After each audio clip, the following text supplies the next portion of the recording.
people are curious about the status of P. Diddy. Status of what? P. Diddy. Diddy. What do you make of that situation? You're cordially invited to celebrate the birth of Sean Puffy-Coat. I've been to plenty Diddy parties. I left early. I swear to you, I've never seen the stuff that they claim to be going on. I've never seen it. From lavish, A-list filled nights to now being the center of scandal, Sean Diddy Combs' parties were once the pinnacle of Hollywood glamour. Celebrities couldn't stop talking about them. But now, those same stars are acting like they've never heard of these parties, or worse, flat out denying ever attending. The question is, why? What are they hiding? And why is no one speaking up as Diddy faces some of the most damning accusations in Hollywood? Know that I could keep him off the stand. I think he is very eager to tell his story, and I think he will tell every part of his story, including what you see on the video. Looks like things are heating up fast after Diddy's arrest about a month ago. All his A-list friends and people who used to party with him are freaking out, trying to stay out of the spotlight. According to a well-known lawyer, Tony Buzbee, some of these celebs are secretly paying off victims to avoid being publicly named. Buzbee is currently representing about 120 people who claim they were SA'd by Diddy. Last week, he warned that he's getting ready to drop some serious names. Powerful people who knew what was going on and didn't stop it. But here's the kicker.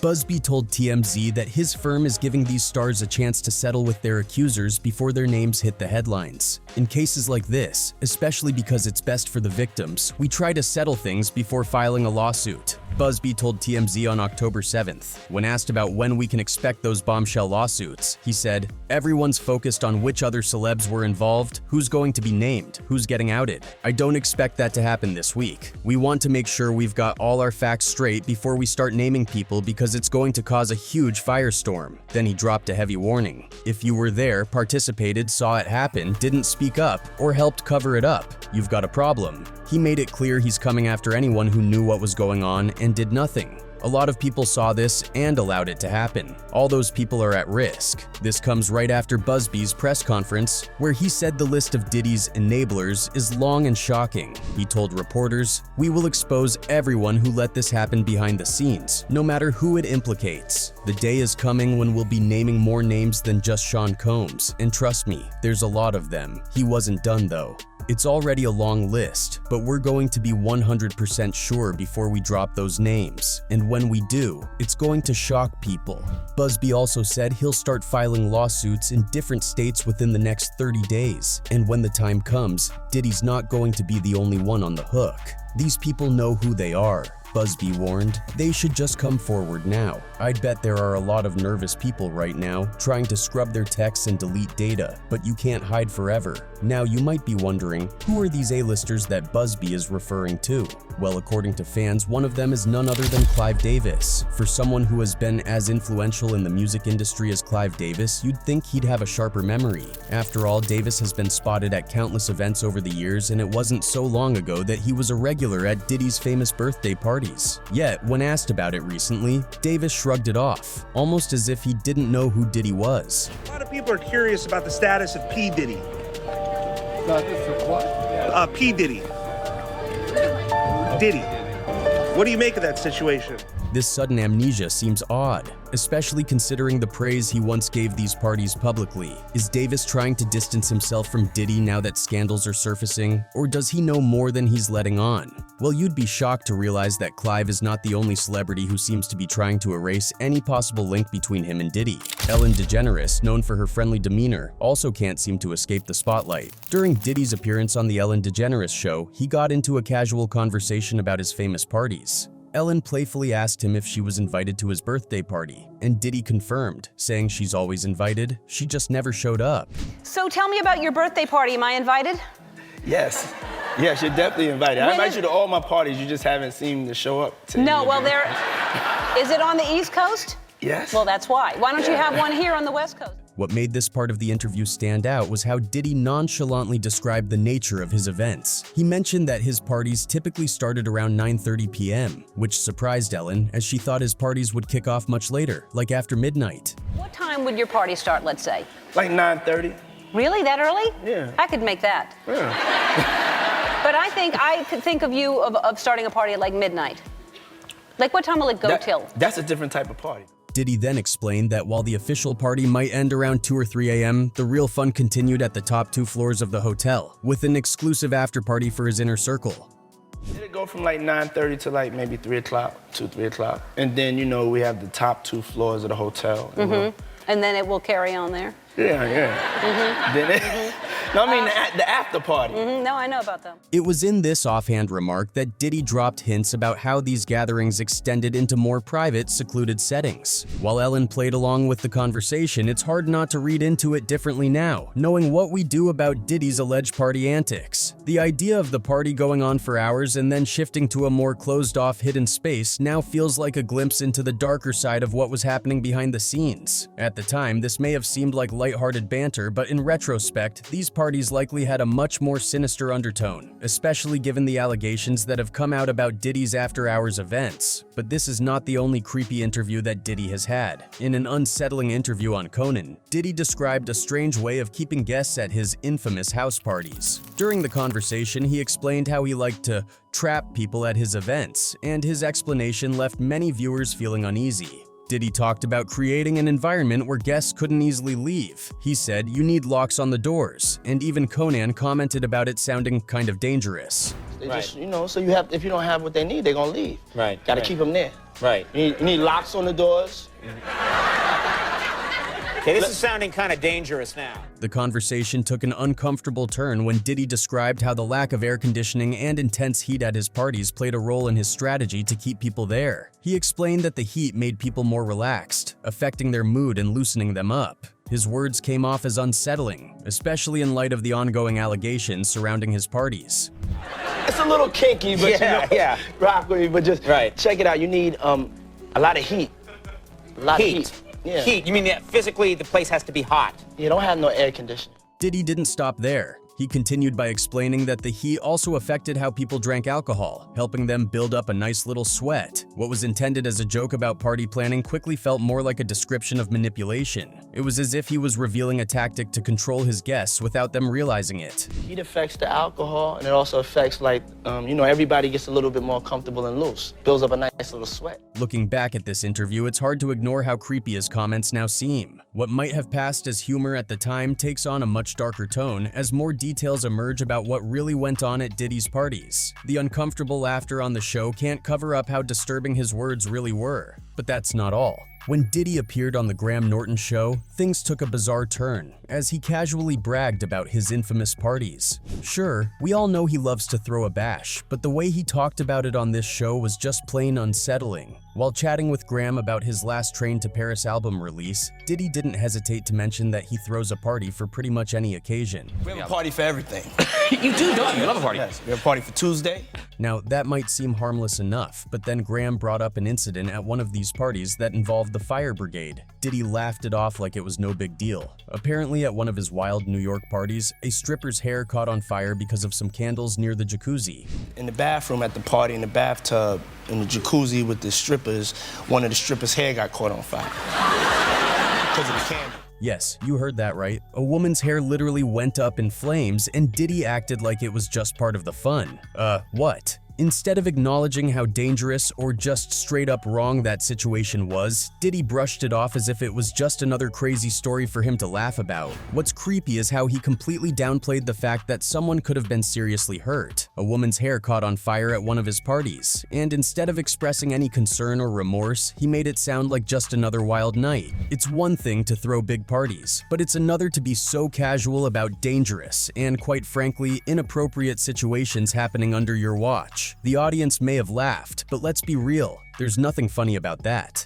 Diddy's attitude was disturbing, to say the least. He seemed more focused on keeping up his party king image than acknowledging the recklessness that led to someone nearly being set ablaze. It's a weird flex, and honestly, not a good look for someone who was supposed to be a responsible, influential figure. But here's where it gets even more shady. Diddy then dropped a bombshell about how he used to party with none other than Prince William and Prince Harry when they were significantly younger. Trust me, they're off the list. As of now, they're off the list. But you know, before, when they were young bucks growing up and they were getting in a lot of trouble themselves, so hey, I was like, why don't you come hang out with me? Let that sink in for a moment. Diddy, a grown man, casually partied with the royal brothers when they were just coming up. What's even more messed up is that he admitted he now wants nothing to do with them since they've matured and gotten older. Diddy was all good with partying with the royal brothers when they were young, probably impressionable, and not fully aware of the chaos that surrounds his lifestyle. But now that they've grown up, become more responsible, and, let's be honest, probably realized his parties are just a hot mess waiting to happen, Diddy's not interested anymore. That just screams shady. It's almost like he preferred them when they were too young to know better. But if you think that's shady, wait until you hear about the infamous 1998 Diddy's Party invite. Amid the explosive Diddy AB scandal, a source sent Page 6 a jaw-dropping VHS tape that was sent out as an invitation to the mogul's 29th birthday in 1998. The nearly 6-minute video serves both as a time capsule from the peak of the bad boy era and as a reminder of how far Diddy, who even skipped this year's Grammy Awards, has slipped socially amid the investigation.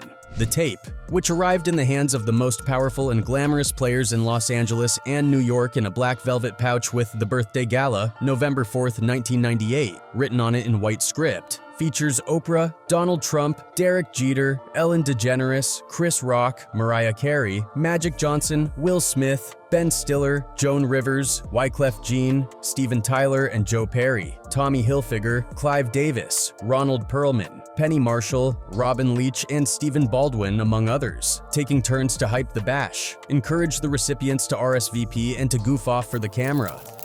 You're cordially invited to celebrate the birth of Sean Puffy Puffy. King Diddy. P. Diddy? King Diddy. I thought his name was Puff Daddy. Puff. PD. Moving on, we have Marlon Wayans. While appearing on a recent episode of Shannon Sharpe's popular podcast Club Shay Shay, the actor and comedian was asked about Hollywood parties, to which he's admitted to attending but leaving early. "I've been to plenty of Diddy parties. I left early," he revealed around the later part of the interview. "I swear to you I've never seen it," he added, apparently referencing Diddy's ongoing allegations about his parties. I've been to plenty Diddy parties. I left early.